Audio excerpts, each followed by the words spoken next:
अक्सर ये सवाल उठता है कि लीडर किसको कहते हैं। लीडर कैसा होना चाहिए जो नेतृत्व कर सके।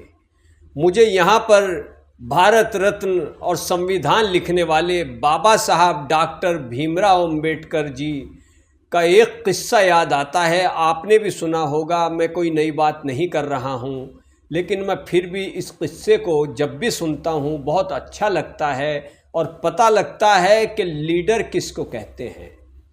दरअसल ये बात उस ज़माने की है कि जब बहुत ज़्यादा मेहनत की जा रही थी आज़ादी के लिए, और बाबा साहब डॉक्टर भीमराव अंबेडकर ने कितनी मेहनतें की, कितनी मशक्क़तें उठाई अपने समाज के लिए, बल्कि मैं कहूँगा कि सर्व समाज के लिए।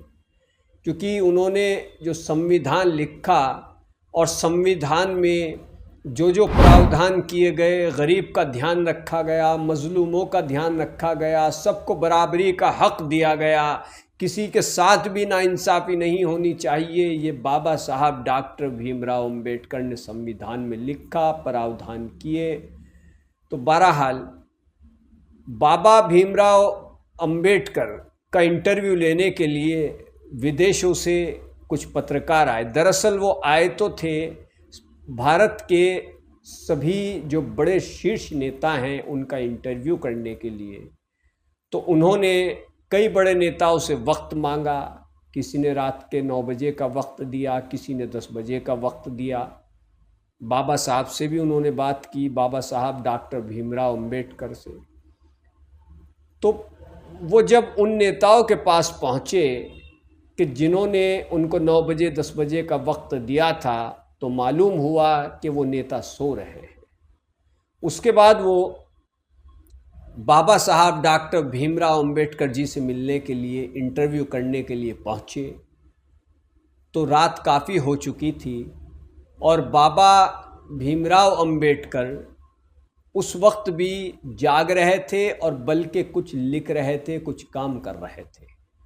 तो जो विदेशी पत्रकार थे, जो यहाँ पर भारत के शीर्ष नेताओं के, कद्दावर नेताओं के उस ज़माने में इंटरव्यू करने के लिए आए हुए थे, वो पत्रकारों का प्रतिनिधिमंडल आया हुआ था।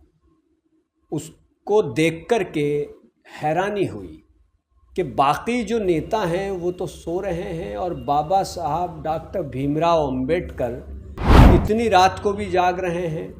उन्होंने बाबा साहब से इसकी वजह पूछी और कहा कि हम तो और जगह भी गए थे और इंटरव्यू का उन्होंने हमें वक्त दिया था, लेकिन पता चला कि वो तो सो रहे हैं और आप इतनी रात को भी जाग रहे हैं, और ना सिर्फ जाग रहे हैं बल्कि कुछ ना कुछ काम भी कर रहे हैं, कुछ लिख भी रहे हैं। तो आप वो कीमती अल्फाज वो सुनिएगा जो शब्द बाबा साहब भीमराव अंबेडकर ने कहे, और हकीकत में ये वो शब्द हैं जो बताते हैं कि लीडर कैसा होना चाहिए, उसके अंदर जज्बा कैसा होना चाहिए। मैं यहाँ किसी की बुराई नहीं करूँगा मौजूदा वक्त के लीडरों की, लेकिन एक सवाल ज़रूर करूँगा, क्या आज आपके लीडर ऐसे हैं?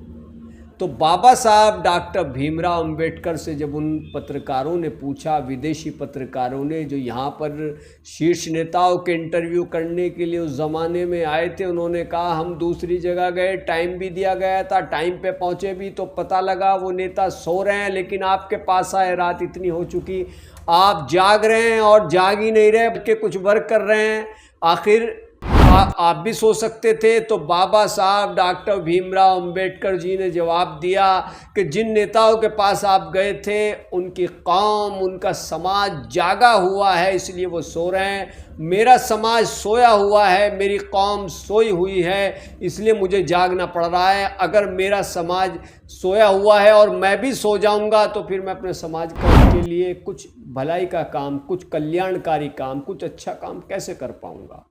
इसको कहते हैं लीडर।